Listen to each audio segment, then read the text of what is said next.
সমকামিতা এখানে প্রতিষ্ঠা করবার চেষ্টায় লিপ্ত। আপনারা গতকালকের একটা নিউজ হয়তো অনেকে দেখেছেন যে কলকাতার আরজি কর হসপিটালের একজন ডাক্তার, একজন নারীর চিকিৎসক, তার প্রতি পাশবিক নির্যাতন করা হয়েছে এবং তাকে হত্যা করা হয়েছে ভারতে। এটার প্রতিবাদে ঢাকা ইউনিভার্সিটিতে একটা আয়োজন হয়েছে 16 আগস্ট রাতে, এবং সেই আয়োজনে বর্তমান অন্তর্বর্তীকালীন সরকারের একজন উপদেষ্টা, সমাজ কল্যাণ উপদেষ্টা, তিনি উপস্থিত হয়েছেন। এস মুর্শিদ ওনার নাম।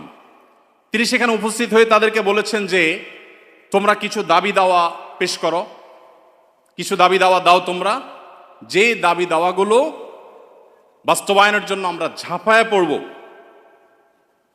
তিনি প্রকাশ করছেন যে আমরা ঝাঁপায়ে পড়ব তোমাদের সেই দাবি দাওয়া বাস্তবায়ন, তোমরা সেগুলো দাও। দাবি দাওয়া তো রেডি ততক্ষণে তিনি দিতে বলছেন, এবং বলছেন যে